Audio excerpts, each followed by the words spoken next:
Will you open your Bibles to the book of Deuteronomy? Deuteronomy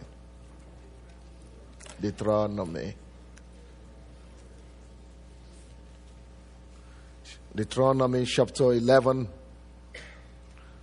I am going to be reading from verses 1 to 7. From verses 1 to 7. Can you make me a little bit louder? My microphone. Therefore you shall love the Lord your God and keep his church, his statutes, his judgments, and his commandments always. Know today that I do not speak with your children who have not known and who have not seen the chastening of the Lord your God, his greatness and his mighty hand and his outstretched arm, his signs and his acts which he did in the midst of Egypt. To Pharaoh, king of Egypt, and to all his land. What he did to the army of Egypt, to their horses and their chariots, how he made the waters of the Red Sea overflow them as they pursue you, and how the Lord has destroyed them to this day. What he did for you in the wilderness until you came to this place, and what he did to Dathan and Abiram, the sons of Eliab, the son of Reuben, how the earth opened his mouth and swallowed them up, their households, their tents, and all the substance that was in their possession, in the midst of all Israel. But your eyes have seen every great act of the Lord, which he did. I'm going to continue the message that I preached on today morning, I'm sorry. How many of you remember the topic of that message? Yes. Will you say it to me? Will you tell me? Not just sons.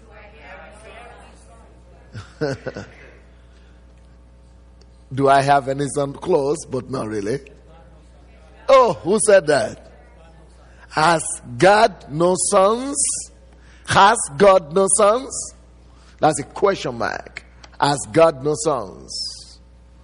Now, tonight's message is going to be titled, The Breeding of Sons. It's like a continuation. The breeding of sons. The breeding of sons.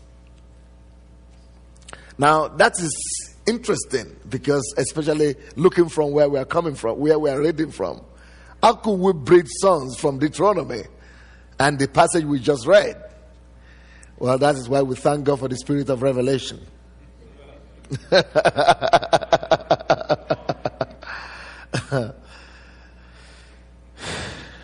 Well, we can see insight here for graduating from childhood to sonship. And you know, until you grow from childhood to sonship, you cannot be given to your generation as a blessing. Until you have become a son, you cannot make any impact and you cannot come to the place of fulfillment. Until you have become a son, you cannot be revealed to your generations. And until you have become a son, you cannot be manifested. Your manifestation is held on hold until you grow up. And until you grow up and become son, you are subjected to the elements of life. And the things that you are supposed to be ruling on begins to rule on you. And they are members of the jury. Until you grow up and become a son, the grace of God is not released to full capacity in your life. Because it says in Luke chapter 2 verse 40, and the child grew and increased, was strengthened in the spirit, and in wisdom and in grace, until you grow, no wisdom manifestation, no manifestation of the Spirit, and no manifestation of abundant grace. And the same thing is said in Luke 2, verse 52. And so, therefore, we know it is imperative that we grow up and become sons. I emphasized that in the morning, but I'm going to take you further this evening, for you to know what are the steps that the Lord would like to take you through to become a son, so that we might know when things are happening to us that it is not the enemy that is against us, but our loving Father is trying to work on us and take us to a place where He could trust us, and where He could use us, and where He could bring His purpose to fulfillment in our lives, so that we might know the workings and recognize the acts of God as soon as He begins to work with us. So, in this passage that we just read, I would like you to read together with me verse 2.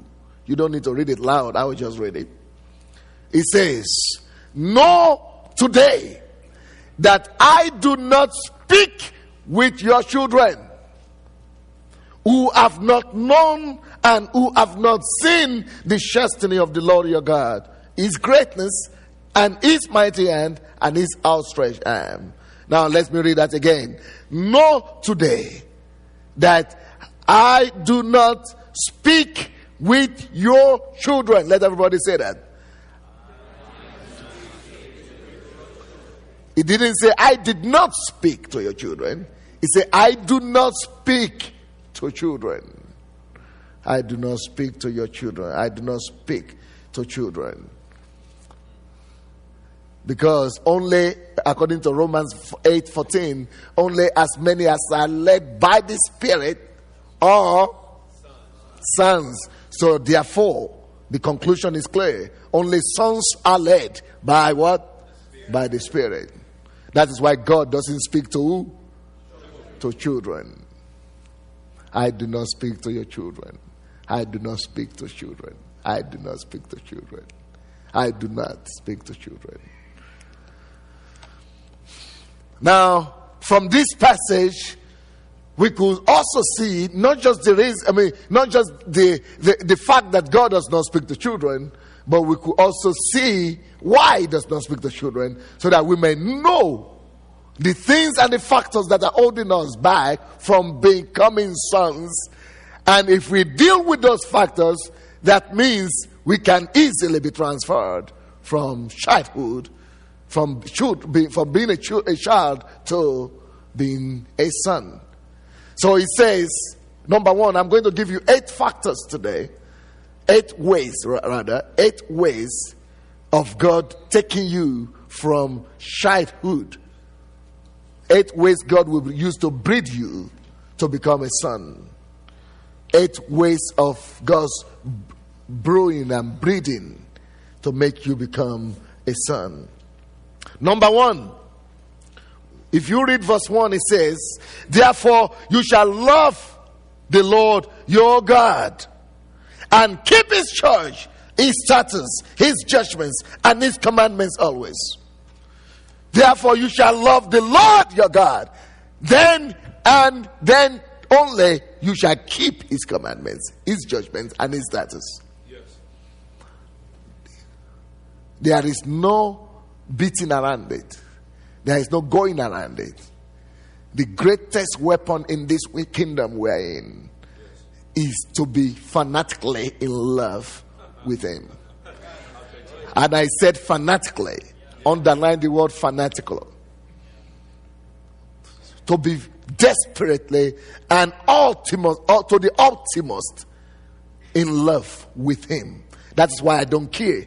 Do you know that I don't look to be I don't look to be the kind of guy that lives by the norms. Did you notice that? That I don't observe all the protocols and all the things that are supposed to be observed, and all the societal demands, and all the ethical, and all the standards, and all the ethics, and all the ministerial things. I don't behave like that. I'm like a kind of wild guy coming from the wild wilderness somewhere. Now let me tell you why. Because I'm wildly in love with him. Not just somehow in love with him. I am crazily in love with him. I am wildly in love with him. Totally in love with him. And I don't care for your protocol, and I don't care for your ethics, I don't care for your ministerial whatever and whatever. I am in love, and that is all that matters to me. In love, in love, in love with my Creator. In love, in love, in love with him that first loved me and gave his life for me. In love, I am abandoned, totally abandoned in his hands. I have decided that these emotions will not follow pornography, not praise pornography. They will not be agitated by pornography. They will not be aroused by sexual pollutions of the world. They will be aroused by him alone. I have decided that I will not be excited and be made happy by the jokes and the cox jokes of these lives. He is going to be the thing that is exciting me and arousing me. I have decided that if he died for me and bought me with his blood, that it's only him that I would dedicate everything he has given me to serve. Not myself, not my ego, not other people's opinion, not other people's views, but I'm just going to dedicate my totality, my mind, my strength, my body, my spirit to him. But that actually is what every one of us is supposed to be doing. Yes. Because he says to love the Lord thy God with all your heart. But we don't. When we sing, especially Americans, I like looking at them, especially during praise and worship. As if they don't have Moses. But you go and see them the way they work in their jobs.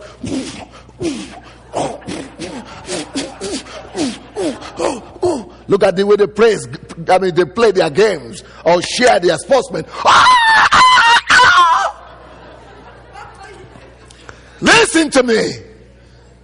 God did not create your energy and your strength for those things.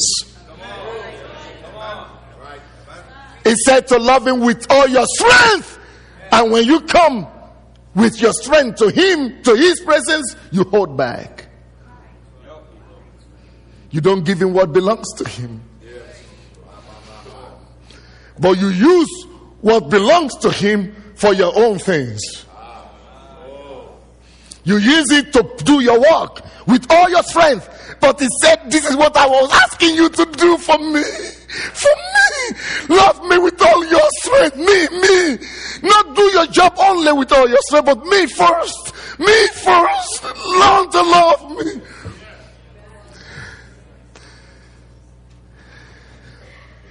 You cannot love and not be passionate. You cannot love and not be emotional. You cannot love and not be passionate about it. That's why it demands to love him with all our, not just with all our hearts. Because some of the Baptist guys could say, well, it's only demanding it from the heart.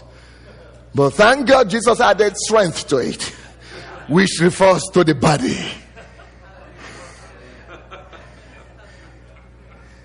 We need to turn around our old theology, our old perception of the Bible.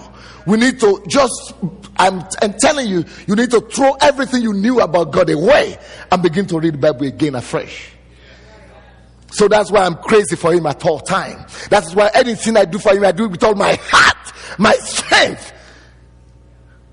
Some of you, you cannot even use your strength to do anything. You don't do anything from your heart to the Lord at all. You just do it as a routine. God have mercy on us. But when you go home, you scream with your voice. What God gave you to use to praise him, you scream with it and do evil with it. What God gave you to use for him, you use it for your job. You talk very well with all your energy. You go to friends and you are alive and you live a very lively life with your friends. You use it for yourself because you think that is going to give you something. So what God is really demanding for, and God is a jealous God, let me tell you. Yes, he is. And at that time, he's jealous. Yes. He's just jealous and say, okay.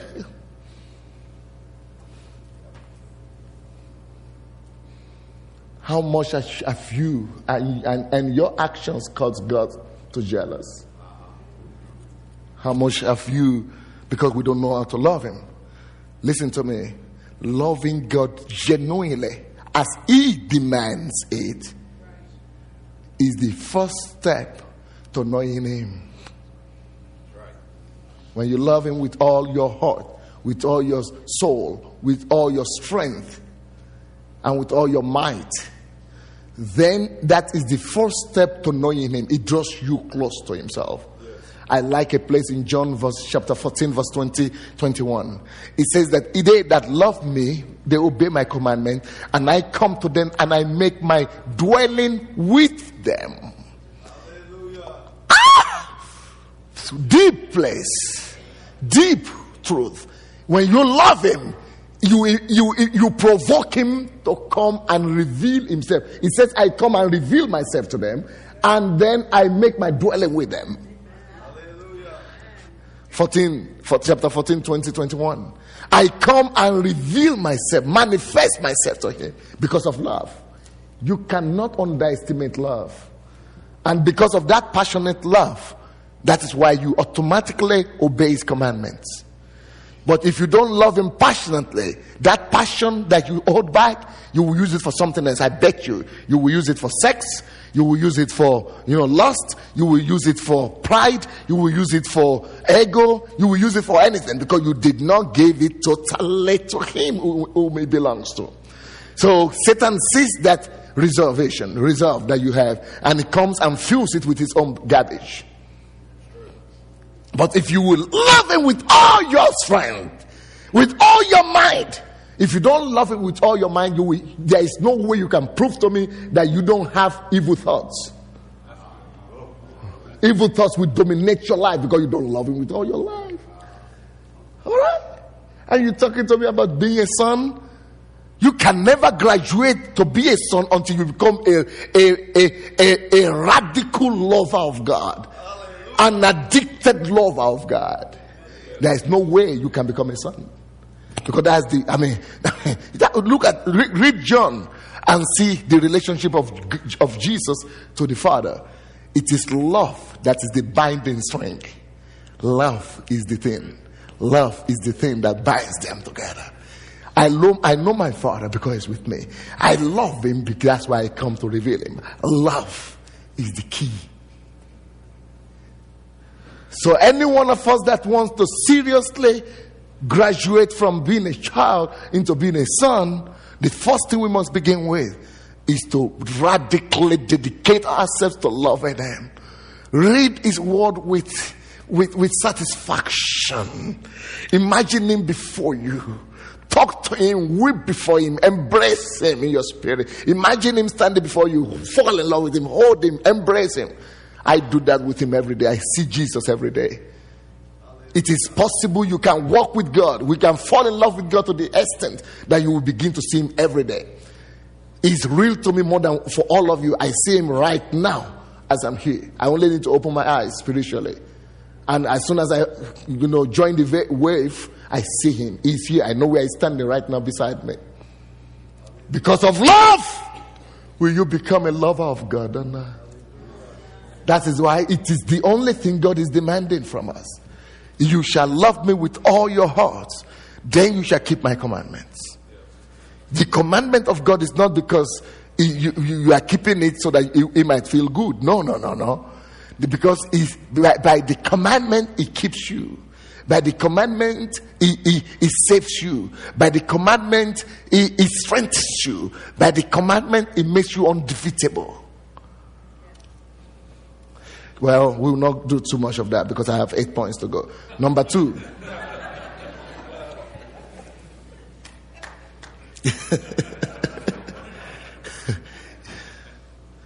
The second point that we're going to be talking about. Let's read that verse 2 again, Deuteronomy 11:2. Know today that I do not speak with your children who have not known and who have not seen the chastening of the Lord. God wants us to know him, but he's also saying these people have not just not known him, but they have also not seen the chastening of the chastening, the punishment, the correction of the Lord. Because they have not seen the correction, God has not dealt with them in the area of correction. So he says, I cannot speak to them. They cannot become sons. Because sons are the people who have been corrected, who have been chastised when necessary. Sons that I can speak to, they are the people who have taken through some things, and I cannot trust them. So can you imagine that?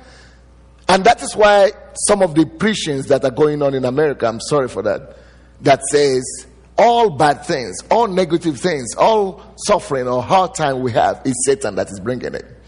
That is false doctrine. They said God doesn't punish anybody. God doesn't take you through trials. Oh man, false doctrine. He said you cannot even become a son.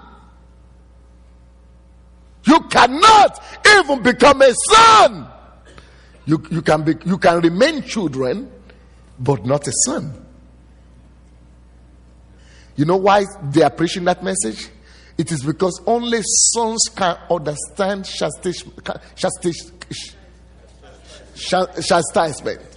Only sons can understand chastisement. Children run away from chastisement. Let's go to Hebrews chapter 12. You have to be mature before you could be able to endure chastisement. You have to be grown up. You have to understand God. You have to become son before you could know chastisement are good for you. But for the children, they run away from it because they think their parents are wishing them evil. Chapter 12 of Hebrews, reading from verses 5 to 8. And you have forgotten the exhortation which speaks to you as to sons. Notice the word sons, and count how many times we are going to meet the word sons as we read. And you have forgotten the exhortation which speaks to you as to sons. What is that exhortation? What exhortation is speaking to us as sons? The exhortation that speaks to us as sons is chastisement. Because it says, my son, do not despise the chastening of the Lord. Do not despise it. My son, only sons don't despise chastening. Nor be discouraged when you are rebuked by him. For whom the Lord loves, he chastens and scourges every son whom he receives. Every son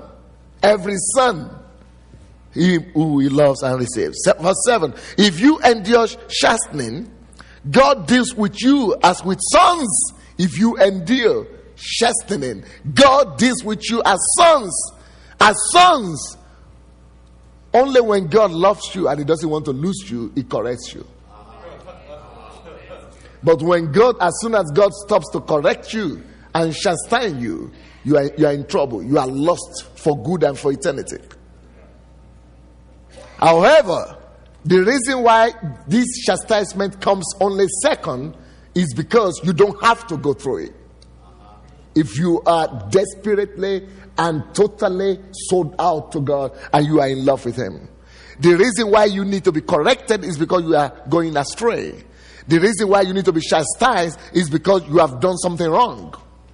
So, and because he loves you, he wants to bring you back by correction. But you don't need to be corrected if you are already obedient. That is why it says the first thing to become a son is not through chastisement. The first step to become a son is to fall in love with God radically. Then you will definitely obey his commandment. If you are in love with him enough, if you are in love with him with all your mind, with all your soul, you will not have evil thoughts. But if you are not in love with him entirely like that, he will need to do something to correct you and to show you the evil of the path you have chosen. If you are not in love with him with all your strength, you will use your strength for some other things, and he will need to chastise you so that it will bring you back to a place whereby you will be able to love him with all your heart and with all your strength. It is to correct you. That's why he will punish you, so that you could come back and understand what you are supposed to understand just by love instead of by punishment. Anybody understanding me? But they are all the same processes that God uses to bring us to sonship.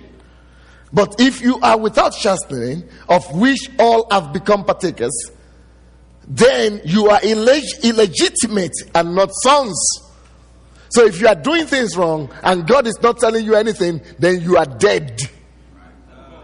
Because God has cancelled you from his team, and he has made you illegitimate. Because it says if you are not being chastised, then you are already illegitimate and not sons. Dangerous place to be in. Very dangerous place. Number 3, the third way God deals with us to bring us to sonship. That's why it says, as long as you remain a child, as long as you don't want me to correct you and to chastise you, I will not speak to you because you are children. Although you are still in the kingdom, you are still going to heaven, but you are not willing to grow up. So I will not speak to children. I don't speak to your children. He doesn't even call them his children. He calls them your children. They are yours because they don't want to be like me. They don't want to love me like I demanded. Then they don't want to receive my corrections. Then they are not good for me. Let them become as good as slaves. Because the hair that is not growing up to become sons is as good as slaves. The children in the house, although they belong to the house, but they are not growing up to become sons, they are as good as slaves. So, number 3. Let's read that verse, Deuteronomy 11, verse 2 again. He said, know today that I do not speak with your children who have not known and who have not seen the chastening of the Lord your God.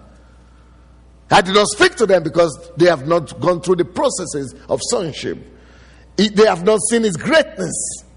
The next thing I want you to say, I want you to notice how God brings us to sonship is by revealing his greatness to us. He said they have not seen his greatness, so I cannot speak to them as sons. They have not seen my greatness, so I cannot speak to them as sons. They have not seen my greatness, so they are children still. That is why what Dr. Gary Connor spoke about today, about the revival going on in Ukraine, and about the importance of going to see it, is so crucial. Because if you have not seen God doing great things, you will never be able to know he's a great God. Everything you know about him will only be theory. If you have not seen and been in the atmosphere, if his greatness has not been manifested to you, then we create McDonald's Christians. It swears you up, but it doesn't grow you up. And there is a significant difference between grow up and swell up. Oh.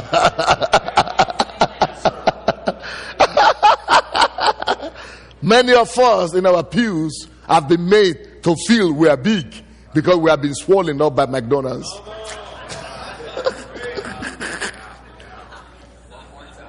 But what God really wanted is that we will not be swollen, but we will be grown up. Hallelujah. That we will grow up in quality and in status before his eyes, before his face, and not just be swollen up. And for you not just to have ideas about God. And when I look at all the catalog of Christian books in America, I feel they are giving us McDonald's, my brothers and sisters. I feel they want us to be swollen up, my brothers and sisters. I feel they are just enlarging our heads, my brothers and sisters, and not really giving us the nutrients of God that could cause true development. Oh God. Because none of them is revealing to me how I could be a God lover and how I could know Him. They are telling me how I could feel better with Him. Again, using Him to make me the goal. Oh God.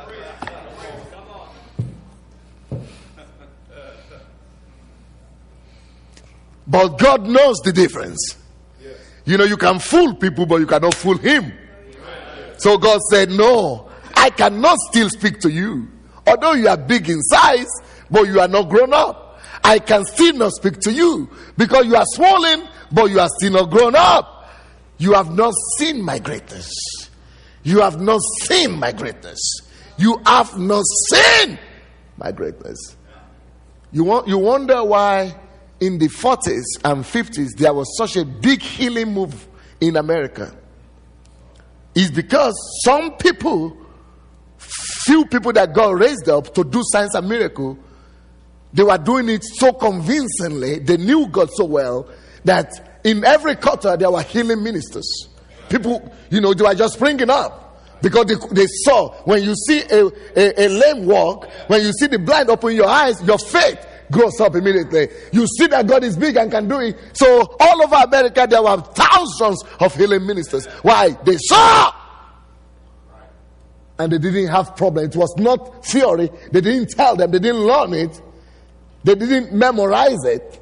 That God is great. But God is particular about what? Saying His greatness.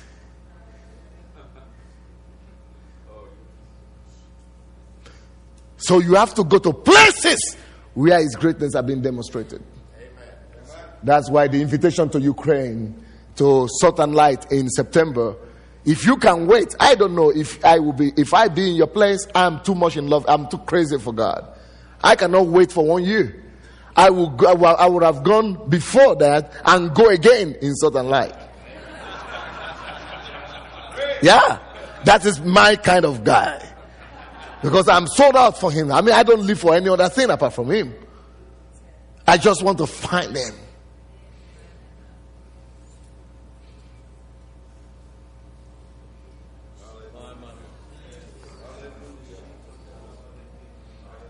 That's why I challenge you this morning. If any one of you really wants to get serious with God, come with me on a 10-day fast. And I will teach you how to pray 18 hours a day straight. Then when you come back to America, you will see that to do revival is cheap. Revival is cheap. It's not a big deal that you are looking for. You are thinking it's so tough. So easy to do. Because you have been trained. Because you have seen His greatness, so you can perform. All right?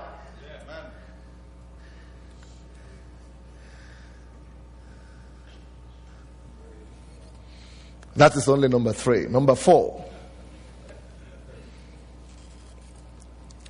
I cannot speak to them because they are children. Because they have not seen my greatness. They have not been chastened by me. They don't love me. They have not fallen in love crazily with me. And He says further, they have not seen my greatness and they have not seen His might. He says His greatness and His might. All right? Not seen His greater and His might. Might His mighty hand, and His outstretched arm. They have not seen His greatness, His mighty hand, and His outstretched arm. His mighty hand and outstretched arm. Outstretched arm is the arm and the hand of deliverance. That is talking about experiencing the mighty arm and the hand of the mighty hand and the outstretched arm of the Lord. That is, you have not experienced God. Experience. He has not delivered you from something. He has not, you have not experienced his outstretched to you hands. His arm has to be his arm has to be outstretched to you. He has to lift you. If he has lifted you, it is easy for you to lift others. If he has touched you, it's easy for you to touch others. That is why in our church, I demand of everybody that has been touched by God. I say, if you have experienced the arm and the touch of God, you should not sit down in the church. You should not sit down in the hall. Like, that is why Pastor Natasha, you know her. She was drinking 30 years. Yeah, 30 years in our church. She was drinking alcoholic. She was in the world. So when we started our church, she got saved after 30 years. And you know what happened? I told her, and God gave her the burden. It doesn't always work like that. Sometimes God will call you to another direction. But she was touched by God. She was set free from 30 years alcoholism. And now she's pastoring the largest church a woman pastors in the whole of Europe. After 30 years of alcoholism. She's pastoring 3,000 people. You know why? Because she decided to go and sow herself and her life into addicts, drug addicts and alcoholic addicts. So she was giving herself totally to them. It began to grow. She quit her job. It began to grow even more. Now she has 3,000 people in her church. And our church is full of those kind of stories. A girl that used to be a prostitute. I said, God has touched you. You have seen the outstretched arm of the Lord. Now you can believe him because it's easier for you to believe him for it. After you have seen the outstretched arm of the Lord in your life, how he has lifted you up, faith is easy for you. And you must take advantage of that. You must take advantage of it. If you don't take advantage of it and begin to release your faith, because he has healed me, now I can heal others. If you don't do that, then your muscles become, what do we call, atrophied. Yeah, it becomes atrophied. Your muscles, your spiritual muscles and power, they lose strength. And you cannot, although God has shown you his arm, but you didn't use it. You didn't do anything with it, so you lose it. Kenneth Hagin, that just went to be with the Lord, the reason why he became so famous and had such a big ministry is because he saw the outstretched arm of the Lord healing him, so he turned into a ministry. It was easier for him now to believe God because he experienced healing.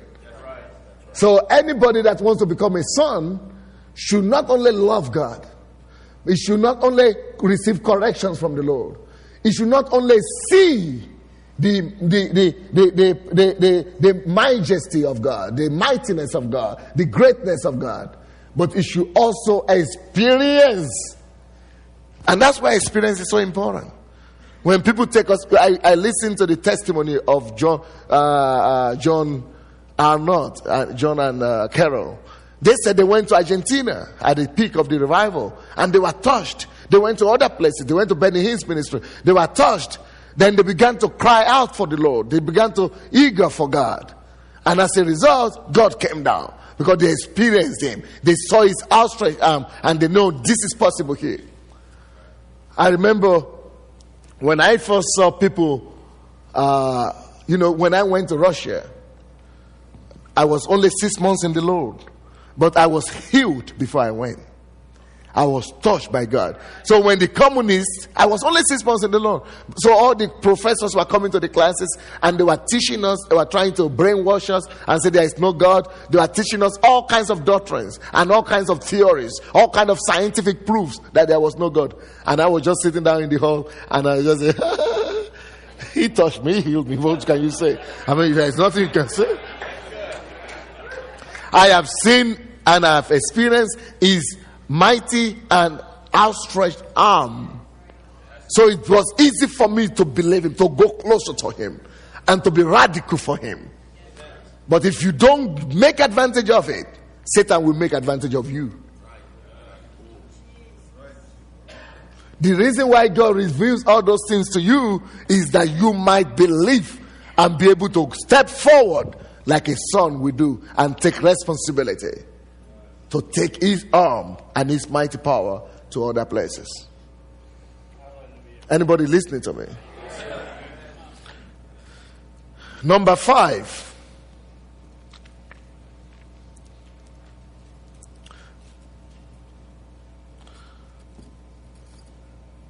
Verses 3 and 4.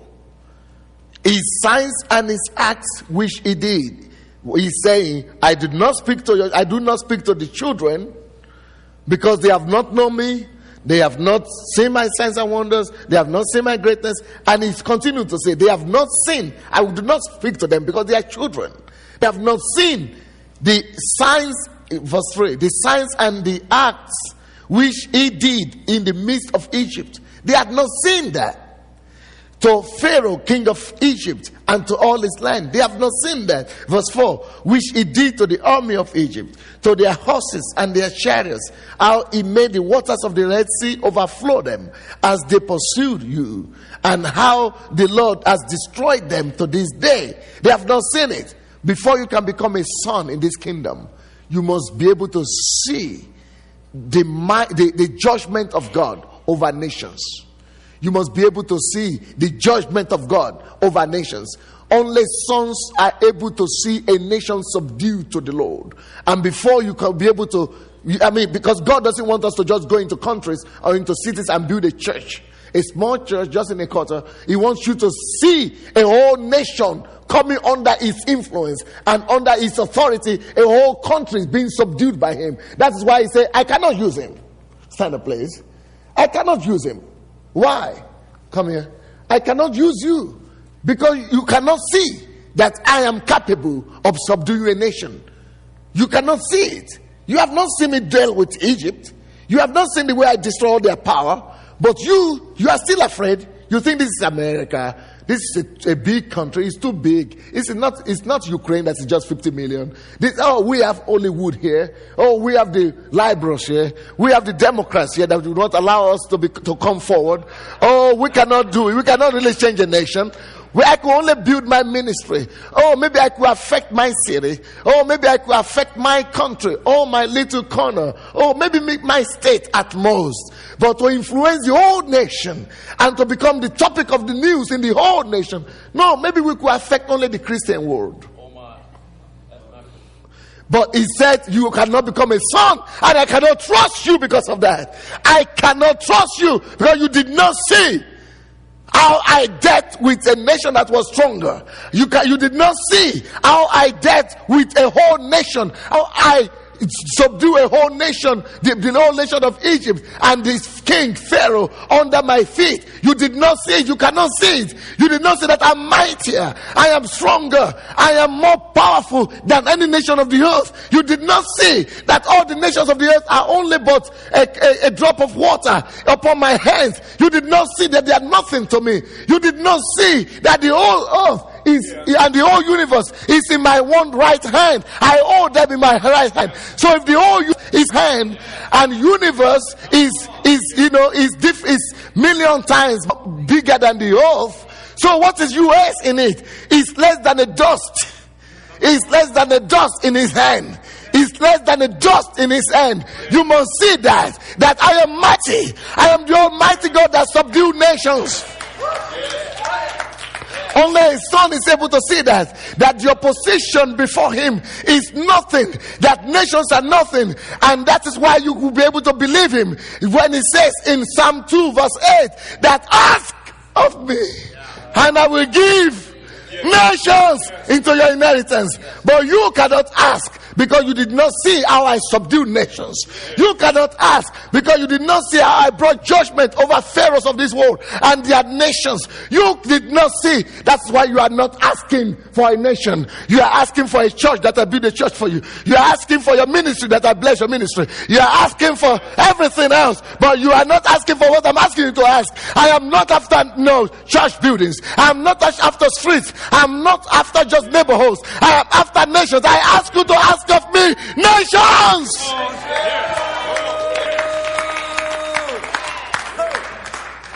And only sons can see nations and believe and demand for it.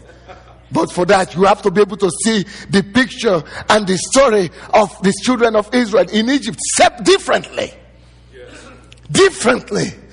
See it as God's prototype for us, as God's example for us, that He wants me to be like Moses and believe Him. That He can deal with every Pharaoh that I encounter. He can deal with every Herod that is ruling my nation. He can come in His mighty power and bring a nation and subdue it under my feet. Under my feet. Under my feet. Under my feet. And not just know it in your head, but believe it is possible and begin to walk towards that. That is what made me a 19-year-old kid to stand before the terror of communism in the underground church and see dare to believe God that if you did it for Pharaoh, you will bring down communism down. Yes. And He did it. Oh, come on. Come on. And now, when they told me they are going to take me away from Ukraine, and the Attorney General of the country came on television and say, these are the names of the missionaries that we are sending away from the countries. One from Jehovah's Witness, one from the Church of Christ, one from the Mormons, and Sunday Adelaja, who is the leader of the charismatic cult. And he read that over television and published it in the newspaper that it has been signed by the Attorney General of the country, that if he doesn't live in 14 days, we are going to deport him. By force, we are going to arrest him and throw him out. So I came to the church and said, He is too small to get me out of the country. Too small. Because I saw what my God did with Pharaoh. He is too small. If Pharaoh is too small for God, then the Attorney General of the nation is too small to get rid of me. Too small. Too small. Somebody say too small. Too small. Satan is too small to stop you. Too small to stop you from taking over the nation. Too small to stop you from seeing a revival in your city. Too small, Satan. And the thing that could make you to say that is this eye of the sun. When you have been able to climb higher with the Lord and be able to see with the eye of God how He dealt with pharaohs of this world and how He overthrew the nations of the earth. And every time you read a story in the Bible of how God used Israel to overthrow a nation, don't just read it as a story. See it as what God is telling you that the same is going to do with you. And through you, He's going to overthrow your city, your nation, and wherever He sends you. See it like that.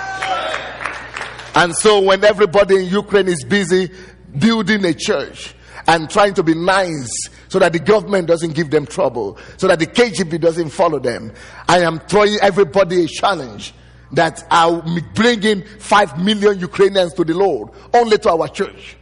5 million. Yes. And we already have 1 million conversions.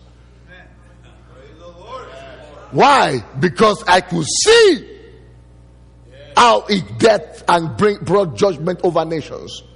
Can you see the scope of nations? Or you are too small in your thinking? Sons see the acts of God, and it causes them to believe Him for greater things. So God says, because they cannot see like that, I cannot speak to them, because they are children. Because they cannot see like that, because they cannot imagine, they cannot comprehend my acts over Pharaoh, and they have not seen all the wonders I did. They don't know that I'm capable of doing it. They don't believe me that I'm capable of doing it, and so I cannot reveal myself to them, and so I cannot manifest my power to them. The reason why God is not turning this country over is because God is looking for somebody who will take responsibility for a whole nation. And when I look at America, and I don't want to talk about anybody now, and I see all the big ministries that you have here, and I hear how much millions they spend only on Christian television just to come out and show their programs, and when I see what ministries they are building and how much money they spend on their building, I said, if I had been in America, I know what to do. I will strategize it by the Spirit of God, and I will make sure that I raise up in every city a church of 5,000 of the same spirit, of the same church, in every city. then tell me the government that will not count with us. Tell me the liberal that will not count with us. Tell me the Democrats that will not come and beg us before they go for election. But instead of us to see that big picture, we keep on building one church, one big church, big 20,000, 50,000, big ministry. So we put Sunday Adelaja's ministries, and we just want to say, yeah, I've done. So we don't even plant churches. We don't even send out our strong men. We don't even go and raise up strong, mighty men like David that will go and do more than we have done. We don't even think of it. We think, oh, they have their church in that city. They have their, oh man, there is no spirit of conqueror. There is no spirit of Caleb. There is no spirit of Joshua. And God is crying, can't you see what I've done with Pharaoh? If you cannot see it, I cannot give you the land. Because you are not saying. You are not saying that what I ask you to ask for is not for a fragment. I ask you to ask for the nations.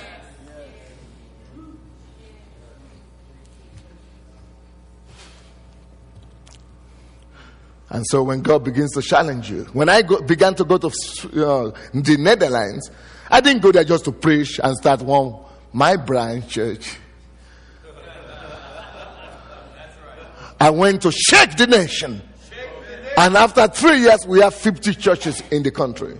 50 churches. And the government is coming to with the national television, the Channel 1, to pay 300,000 euros, showing me 1 hour live prime time in their national television, because of the effect that got to them. A nation that never welcomes Christian preachers. They are paying themselves, paying to the tune of 300,000 euros just to come and shoot. And then they sent a crew of television people to come to Ukraine and see if it is true what we are doing there. And after they saw that it is true, they made a film about us. And now they are going to be make it into a cassette and be selling it soon. That this is not a phenomenon, this is true. We're talking about changing the nation. And God said, because they have not seen that, I cannot speak to them. They are children. They are not thinking in the sense or in the level of sons. But I'm looking for sons. So when God challenges you with big things, go to the Bible, see how He did it, and begin to believe Him. It is not just a story for us to know. It is not just a story for us to narrate and preach from. Because we have made the story of Pharaoh and Israel and Egypt to be a preaching topic. But God doesn't want you to just retell the story. He already told the story better than you can ever retell it. He already told it better than you can ever retell it or preach it. He already preached it here. But the reason why He fixed it in the Bible is for you to be able to repeat it. And overcome the Pharaohs of your days. And subdue the Egypts of your generation. Where He sends you to. What number is that? Number 6 now. Verse 5. He says, I cannot speak to children. I don't speak to children. It's a waste of time. It's a waste of time. I don't speak to children. Why? Because they did not see what He did for you in the wilderness until you came to this place. They have not passed through the wilderness with me. They have not they are not equipped with the wilderness experience. Have you gone through the wilderness? Have you been found faithful in the wilderness? Have you seen the acts of the Lord in the wilderness? Have you passed the test in the wilderness like Caleb and Joshua? Do you have your wilderness testimonies and miracles? Because the wilderness is the place where God performed all the miracles. As soon as they enter into the land of Canaan, all the miracles stop. So what are the bears that you have killed? What are the lions that you have killed? What are the testimonies that are keeping you from your years of trial where you withstood and succeeded? What are the testimonies of dryness and of attacks and of a great wilderness experience that you survived? Have you come out of any wilderness with any testimony at all? Or you have already died there and you don't know because you are still breathing? Some of us are already dead in the wilderness, but because we are still physically alive, we thought we are still alive. But really, we have lost our passion in the wilderness. Really, we have lost our first love in the wilderness. But we are dead and buried long time in the wilderness, and we are still deceiving ourselves that we are alive because we are physically walking. But there is a difference between living and existing. Many of us have stopped to live the second year after our salvation. Many of us have ceased to live the third year, the fifth year after our salvation. What have we begun to do? We have begun to only exist. We have been buried in the wilderness because we did not survive the attacks that came on us. And instead of us to become stronger out of the wilderness experience, we have become weaker and we have just become churchgoers. And instead of us just to begin to do more things in the 10th, 20th year of our belief, but we can only refer to the first and second year how we believe and did exploits. But now we are no more capable of doing it because we are dead in the wilderness. We are not equipped to be strong. The wilderness is supposed to make you stronger. The wilderness experience is supposed to equip you. The wilderness is your chance for greatness. The wilderness is a place where you are supposed to come from, fully fired up. With all the troubles that I have passed through, they have only made me stronger. With all the attacks that the devil has thrown at me, I have only become only mightier in the Lord. Everything that the enemy has done to stop me has only pushed me closer to him and caused me to be stronger than ever before. Every day you see me, I am stronger than the day before. Listen to me. If you are colder and you are less stronger, you are less stronger today than you were yesterday, you are backsliding. Only you don't know it, or you don't want to confess it to yourself. Compare your love today to your first year. Compare your love today to your second year. Compare your passion for him today. Save us.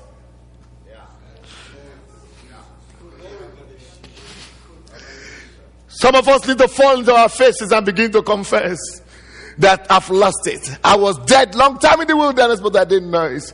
And you can remember it. The experience that made you to go down.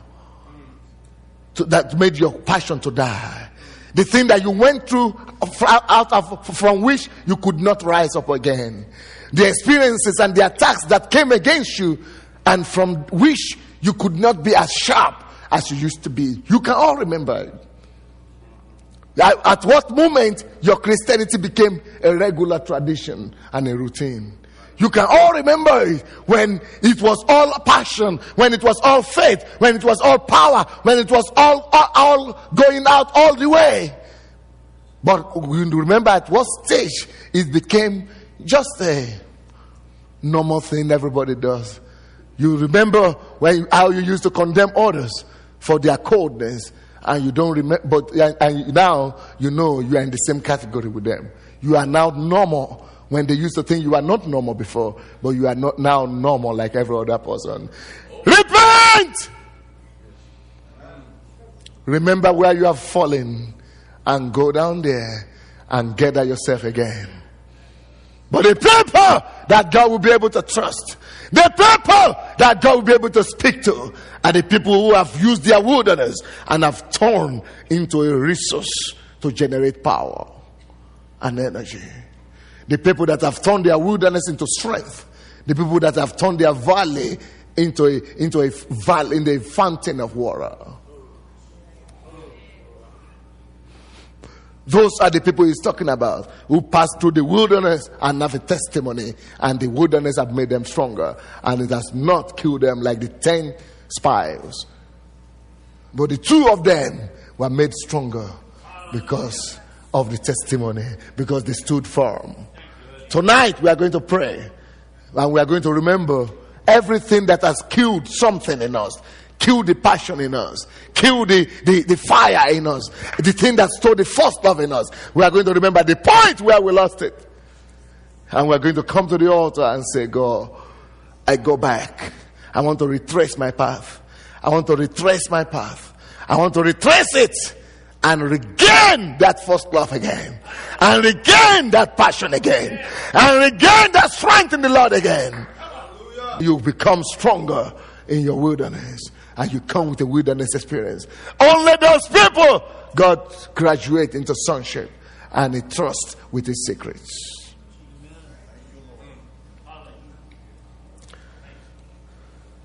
Number 7, which is about the second to the last. Deuteronomy 11 verse 6. And what He did to Dathan and Abiram, the sons of Eliab, the son of Reuben, they have not seen what I did to these people. So they are children. Until you see what God did to rebellious people, you are children. You are a child. Until you learn that rebellion is dangerous and rebellion will kill you. Until you are not capable of being rebellious, you are a child, because you have the spirit of Judah in you, and you will not be able to make it through. That's why it says, until they see what I did. They did not see what I did to Dathan and Abiram, the sons of Eliab, the son of Reuben. How the earth opened its mouth and swallowed them up, their strongholds, their tents, and all their substance that was in their possession, in the midst of all of Israel. God is reminding them and telling them, these people cannot become sons, because they did not see what happened to the people who rebelled in the wilderness. They did not see what happened to the rebellious people against my servant Moses. And if you are not taught in the principles of God, how God sends judgment upon rebellious people, God cannot trust you with everything in the kingdom, because you are still a child. If you are a son, and you know you cannot be rebellious, so you cannot be rebellious against the set man in the house, you know already that whatever happens, I will never be rebellious. And the reason why all these church splits in Ukraine and in the USA, why all the churches are splitting up, and you don't like it, you begin your own church. You don't like the pastor, you begin your own church. You don't like this, you begin your own church. It's because of children. Because people are children. They are kids.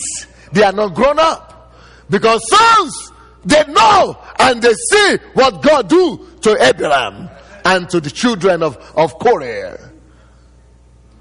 Children know that nothing should ever lead us to rebellion, because it's a foretaste of whatever is the fate of Judea that betrayed Jesus. That's why betrayal is always hated in the Old Testament and in the New also, because it's a picture of how somebody was going to betray the Son of God. And you know that the spirit of Judah should never abide in a son. In a true son, there is never a spirit of rebellion, never a rebellious spirit, never the spirit of Judah in the house. And that's why God, unless you are tried in that, unless you have seen that and you have been purified, God cannot make you the Lord of the house. He cannot turn you into a son. Anybody understanding me today? You have to be purified from self-seeking, because that is the root of rebellion.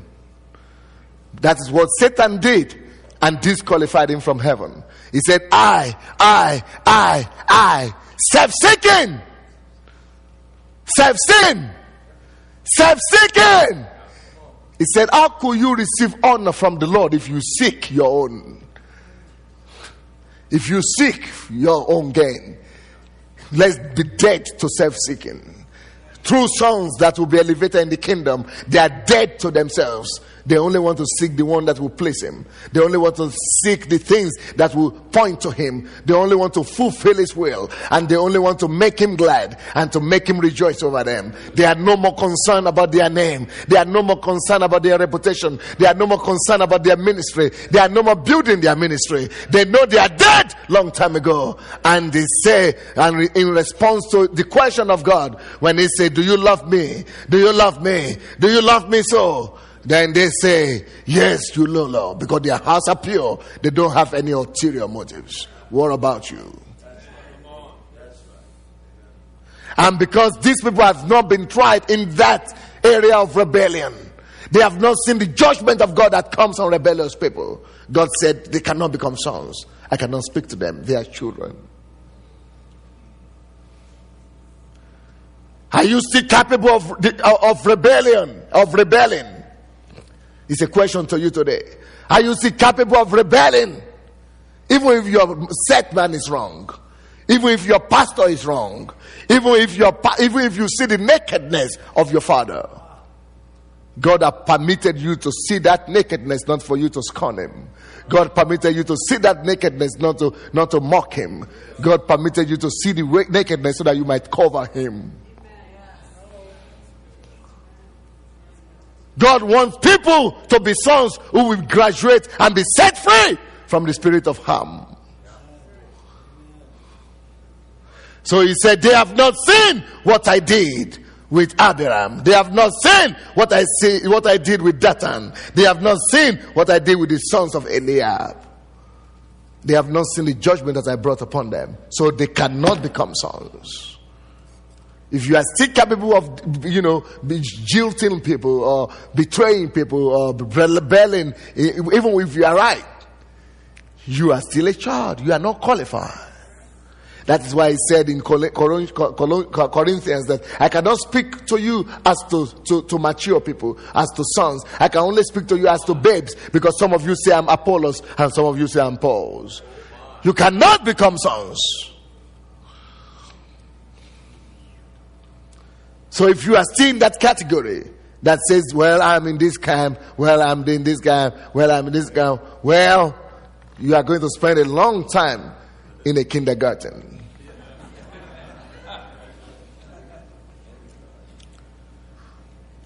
And the next thing this thing teaches us is, when you see they have not seen the judgment that I brought upon rebellion, it says, if they have known how I judge rebellion, they will have the fear of the Lord. There is nobody that could truly become a son without having the fear of the Lord. I read the book of Jim, whatever, the TV guy, the PTL guy, Jim Baker. I read his confession when he said I was wrong. In his book, people were asking him, why did you do that? How could you do those kind of evil things against the Lord? Did you know they were wrong? He said, well, I didn't really realize at the point, but what really made me not to realize was I thought I always loved the Lord. I loved the Lord, and even when I was doing the worst things, even when I was sleeping with the secretary or whoever, I knew I still loved the Lord anyway. So I thought that as long as I love the Lord, that God knows that I love him anyway, that I'm saved, that my salvation is intact. I love the Lord. But he said the thing that I didn't have, even though I love the Lord, but I could still do all the evil things, is that I didn't fear him.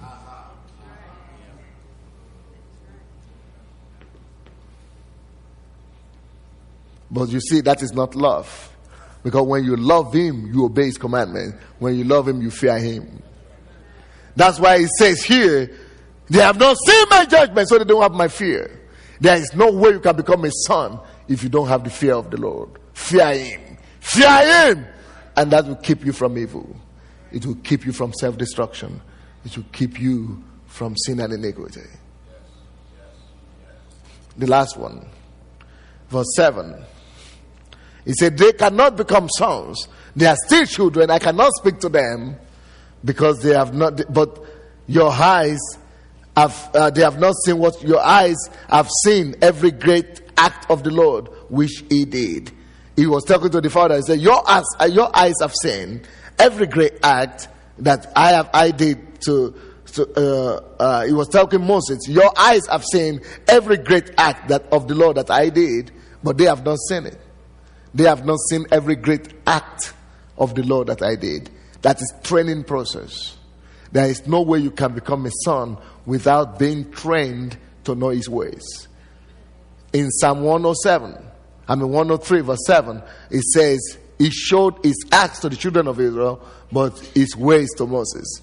Because through his acts, Moses got to know him. But the children of Israel, they were only being excited about the acts. They never bothered about knowing his ways.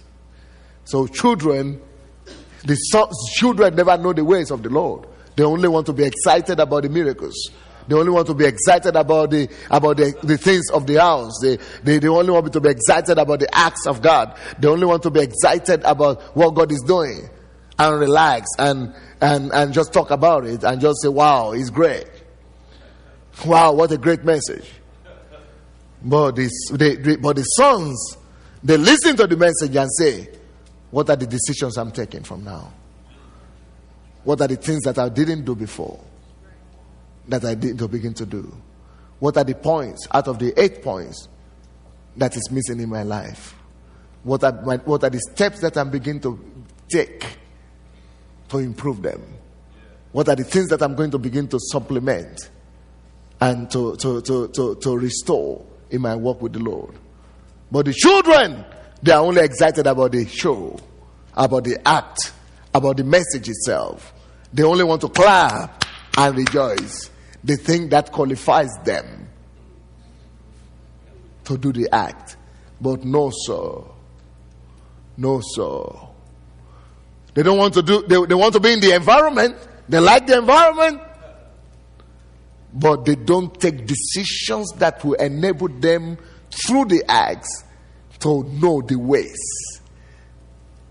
Some of us even go to the extent of taking notes, but we never do go to the paths, to the ways, by controlling ourselves and eating it over and over again until it becomes a flesh. Because until the word becomes flesh, the truth and the grace therein contained can never be released upon your life. Because it is said that the flesh was with us, the flesh was among us, and it became flesh full of truth and grace. The word became flesh full of truth and grace. Only when at the point when the word becomes flesh is the truth and grace contained in the word released. That's right. So that is why when I listen to a conference like this, I take all the tapes. And you know what I do with them? I go and lock myself off for the next 3 days. And I listen over and over and until I make sure that the grace and the truth in that word has been released and become part of me. That's why I'm ever strong, ever powerful. And that's why I begin to know his path. Not just knowing the things in the head and not just knowing, oh, I heard that before. Then I begin to walk in the path. That's what makes Moses different from the crowd. Because all the crowd just want to get excited about it. Oh, we were there. We wrote some notes. I have it somewhere. Oh, I heard it before. Oh, yeah. Oh, great word. Great word. But Moses was serious. He was looking beyond the great word. He was looking beyond the great acts of God. He was looking beyond it to see the path and the secrets that lead him to producing those acts. And so my pastor was my traveling partner here, my pastor from Sweden. He was telling me that he's totally surprised why all the tables are not empty yet. I said, because deep connect into deep. Only deep people who are deeply hungry, deeply thirsty, they consume everything they know that could make them and bring them to a place of fulfillment. Deep collect into deep. Do you have any depth at all? Or everything is just shallow? Shallow. And you know what happens to the thing, to the seed that fell on the shallow ground? The birds of the air came, took them off. You only need to leave this place and you forget everything. The excitement and the pleasures of life will shock everything out of you. That's why you must take measures to not just listening and become excited about their acts, but to become sons. Sons behave differently. I said sons behave differently. Sons want to go behind it and look and go radically after the acts. Go radically after the acts. And for that, they know they have to hear it again and again. Hear it again and again. Hear it again and again. And train themselves and put themselves under duress,